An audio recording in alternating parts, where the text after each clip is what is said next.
हमारा next topic है बेटा लिमिटिंग रिएजेंट। ठीक है, हम स्टार्ट करते हैं। स्टोइचियोमेट्रिक कैलकुलेशन का ही दूसरा पार्ट है। ठीक है, तो ज्यादा वेरिएशन नहीं मिलेगा, केवल ये लिमिटिंग रिएजेंट होता क्या है जरूरी है इंट्रोड्यूस करना।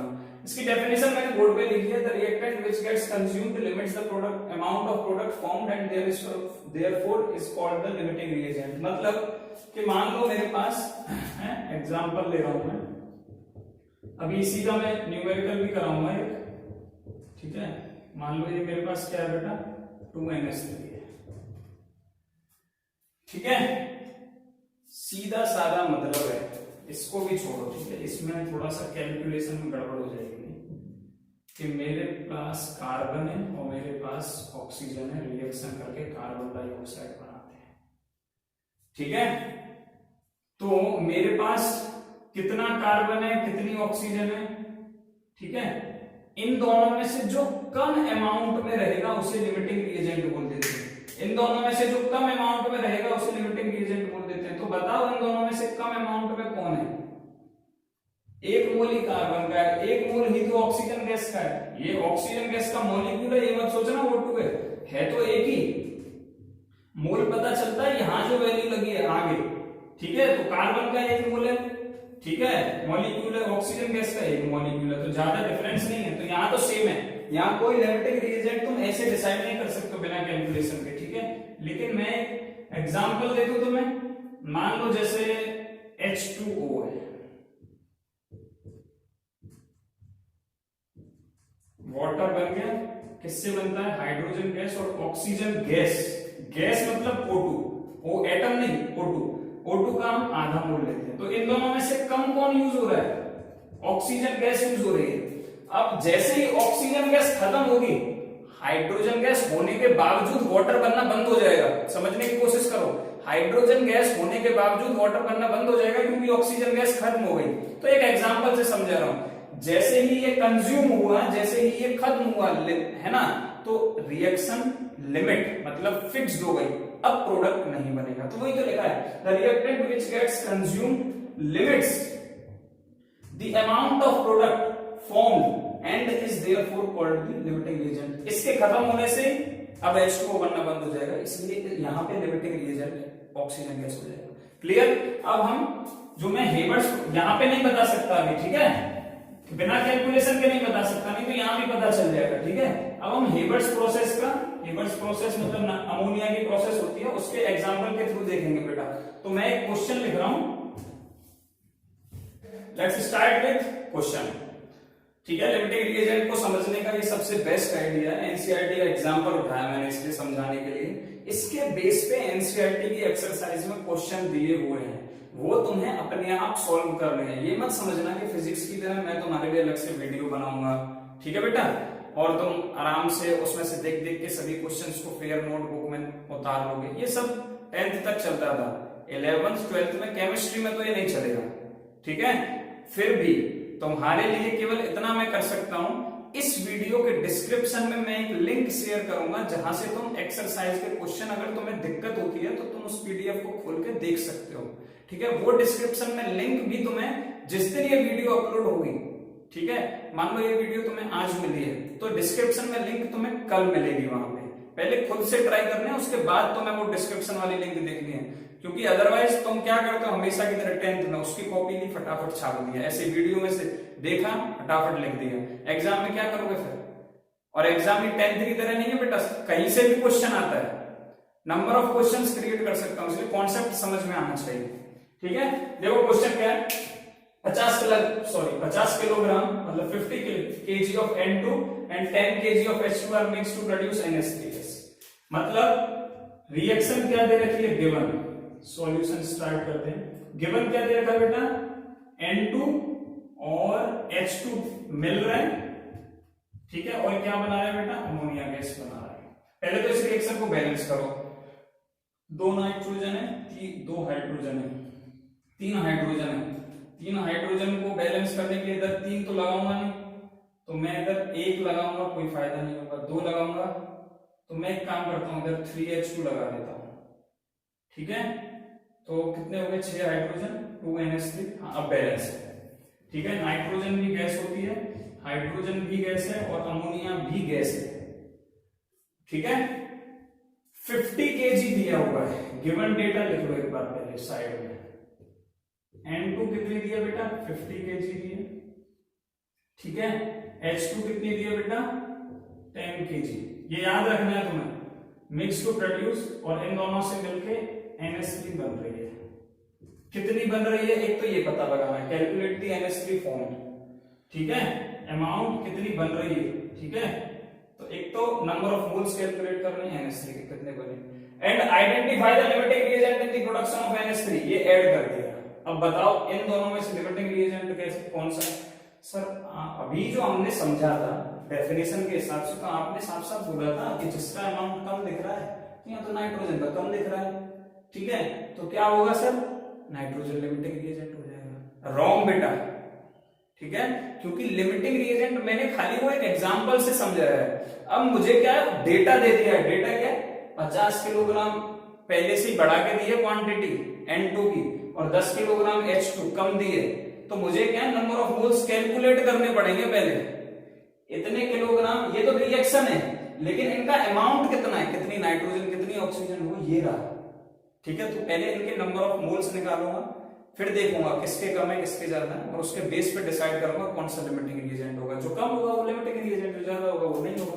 तो चलो सॉल्व करते हैं। Number of moles N for N2, ठीक है। Number of moles for N2, N से रिप्रेजेंट करके नंबर ऑफ मोल्स को क्या आएगा? Given weight, given mass upon molar mass, ठीक है बेटा। गिवन मास क्या है? ग्राम में लेते हैं तो 50 किलोग्राम है, मतलब 50 इंटू 1000 अपॉन मोलर मास कितना हो जाएगा N2 का? एक नाइट्रोजन का 14 होता है, दो नाइट्रोजन का 28 ग्राम पर मोल। मोलर मास में पर मोल आता है, याद ये याद रखना। यहाँ पे 1 ग्राम हो गया, और यहाँ पे क्या आ जाएगा? 28 ग्राम पर मोल। ग्राम टू ग्राम कैंसिल। जब इसे सॉल्व कर रहे होगे तुम तो आंसर आएगा 17.86, ठीक है। ये सब मैंने पहले कैलकुलेट करके रख रखा है, ठीक है। तुम्हें कैलकुलेट करना है, ठीक है, जिससे तुम्हें थोड़ा सा कॉन्फिडेंस जनरेट हो। 17.86 मोल किसके मोल आ गए बेटा? N2 के। कितने में? 50 किलोग्राम N2 में। N2 के इतने नंबर ऑफ मोल्स है, या तो 50 किलोग्राम N2 बोल लो या इतने मोल बोल लो, बात एक ही है, ठीक है। ऐसे number of moles of H2 निकालो। Number of moles of H2 कितने होंगे? Given mass upon molar mass. Given mass कितना है? 10 इंटू 1000, ग्राम में कन्वर्ट कर दो, अपॉन मोलर मास एक हाइड्रोजन का कितना होता है बेटा? 1, 2 है इसलिए कितना हो जाएगा? 2 ग्राम पर मोल, ठीक है। 2 ग्राम पर मोल। ग्राम टू ग्राम कैंसिल, मोल का ऊपर मल्टीप्लाई हो जाएगा, 2 से 5 कैंसिल कर दो, तो 5 इंटू 17.86 इंटू 10⁻²² आता है यहाँ पे, सॉरी, ठीक है। यहाँ पे कितना आ गया? क्लियर हो रहा होगा बेटा? 17.86 इंटू 10⁻² मोल। यहाँ पे 5 इंटू 10⁻³ मोल, या तो 5000 मोल लिख दो, या फिर 5 इंटू 10⁻³ लिख दो, दोनों मैच करें, ठीक है, इसलिए मैंने ऐसे लिखा है ना। अब थोड़ा सा आगे बढ़ते हैं, मुझे जगह चाहिए इसलिए मैं इसे मिटा रहा हूं, इसकी मुझे जरूरत नहीं है। अब हम क्या करते हैं बेटा? मैं बोल देता हूं कि नेक्स्ट जो हमारे पास N2 है, ठीक है, 1 मोल ऑफ N2 रिक्वायर्स, इस रिएक्शन को देख के बोल रहा हूं, 1 मोल ऑफ N2 रिक्वायर्स कितना?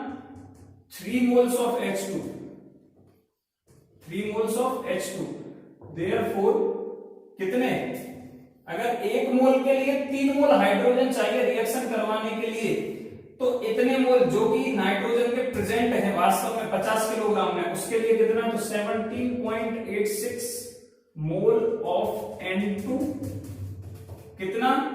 3 इंटू 17.86 कर दो मोल्स ऑफ H2, इतने चाहिए, है ना। यूनिटरी मेथड है, तो कितना आंसर आ गया बेटा? 17 51 नहीं 50 सॉरी ऐसे आएगा 5.3 into 10⁻³ moles of H2। Solve कर लेना, ठीक है, मल्टीप्लाई करके यही आएगा, ठीक है। Now but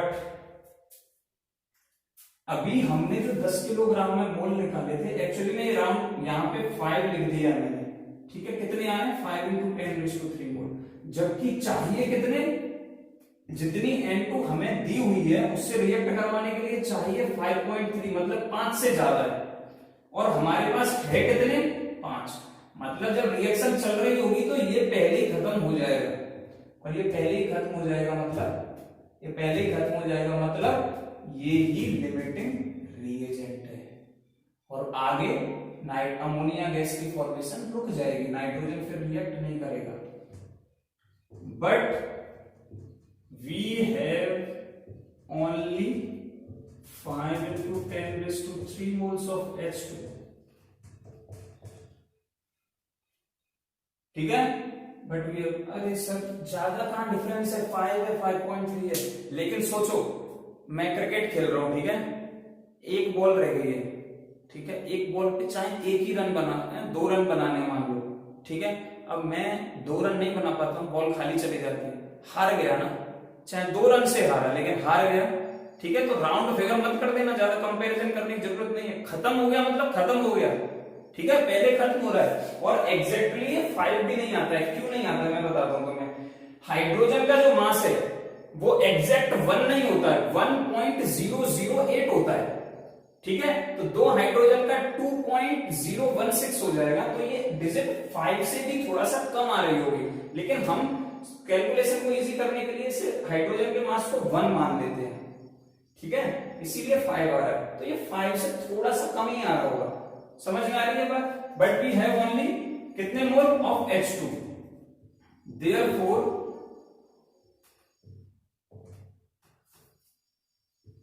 H2 dihydrogen, H2 को डाइहाइड्रोजन बोलते हैं, dihydrogen is the limiting reagent. पता चल गया कैसे लिमिटिंग रिएजेंट निकालते हैं, लिमिटिंग रिएजेंट पहले ही खत्म हो गया, साथ छोड़ के चला गया, यही वफा थी तुम्हारे हमारे प्यार में, है। Dihydrogen is the limiting reagent in this reaction. After this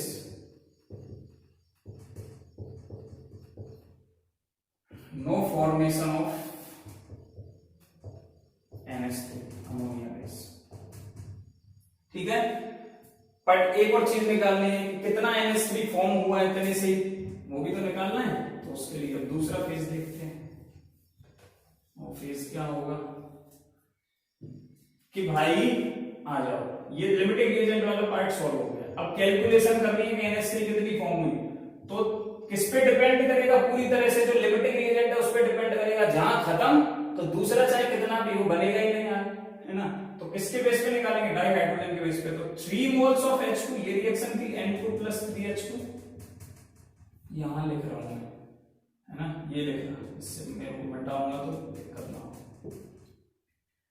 2NH3 ये रिएक्शन थी, ठीक है। 3 मोल्स ऑफ H2 चाहिए कितने, 2 मोल ऑफ NH3 बनाने के लिए।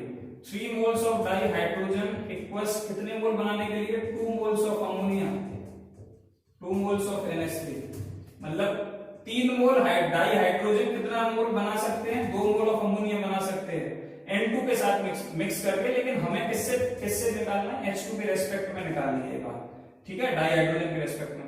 देयरफॉर 1 मोल ऑफ H2 कितनी अमोनिया बनाएंगे बेटा, यूनिटरी मेथड, 2 को इधर ले आओ, 2/3 मोल ऑफ NH3। देयरफॉर हमारा कैलकुलेट करके कितना आ रहा है, कितना आ रहा है बेटा, 5, है ना। इतना ही तो है हमारे पास, डाइहाइड्रोजन इससे ज्यादा का है, यही तो हमने निकाला 10 किलोग्राम में, इतना ही तो है। Therefore 5 into 10⁻³ mole of H2, कितना मोल ऑफ अमोनिया बनाएंगे 5 into 10⁻³ mole of ammonia. Multiply करो आंसर, ठीक है, मल्टीप्लाई करके आंसर निकालो कितना आ रहा है, बताओ जल्दी बताओ, जल्दी बताओ, जल्दी बताओ। 5 टू जा 10, 3 into 10⁻³ moles of NH3 as it is ऊपर से उतार देना है। क्या आएगा 3 फिर 3 into 10⁻³ moles of NH3। इतनी NH3 बनेगी। तो रिएजेंट मतलब समझ में आ गया ना, लिमिटिंग रिएजेंट का कितना बड़ा इंपॉर्टेंस है। जहां खत्म वहीं रिएक्शन बंद। तो बड़े प्यार से संभाल के रखना है लिमिटिंग रिएजेंट को, ऐसे नहीं जाने देना, ठीक है, नहीं तो गड़बड़ हो जाएगी, सब कुछ बंद हो जाएगा, ठीक है। जिंदगी में ऐसा होता है ना, जिन लोगों से हमें काम होता है तो उनको बड़ा संभाल के रखना पड़ता है, नहीं तो हमारा काम रुक जाएगा, ठीक है। ठीक है बेटा, यहां तक समझ में आया। न्यूमेरिकल तो मैं खुद से सॉल्व कर रहे हैं, डिस्क्रिप्शन में लिंक दी है, यहाँ पे लिंक दी होगी तो मैं, ठीक है। यहाँ पे ये चैप्टर खत्म होता है, ठीक है। नेक्स्ट चैप्टर हम एक दिन गैप लेके स्टार्ट करेंगे, जिससे तुम न्यूमेरिकल्स कवर कर सको। तो तुम्हारे पास ये वीडियो आज मिलेगी, ठीक है। आज पूरा रात तक का टाइम है, ठीक है। कल से तुम्हें दूसरी वीडियो मिलेगी, मतलब हम सेकंड चैप्टर स्टार्ट करेंगे, और बहुत इंटरेस्टिंग सब्जेक्ट है। अब हम प्योर केमिस्ट्री में एंटर करने जा रहे हैं। ये तो खाली टर्म्स थे, ठीक है, कैसे कैलकुलेशन होंगी, यूज होगा उनमें, ठीक है। लेकिन अब हम प्योर केमिस्ट्री में एंटर करेंगे, क्लियर। तो यहां से काफी इंपॉर्टेंट केमिस्ट्री स्टार्ट होती है, ठीक है बेटा। इसीलिए अच्छे से नोट्स बनाओ वीडियोस देख के, और डिस्क्रिप्शन में से लिंक में से तुम क्वेश्चन भी सॉल्व कर सकते हो, खुद से सॉल्व करने की कोशिश करो ना यार, ठीक है। नहीं होते हैं तो वहां से देख सकते हो, ठीक है। कोई डाउट हो तो कमेंट करके पूछ सकते हो वीडियो में, या पर्सनली भी पूछ सकते हो, ठीक है बेटा। Thank you.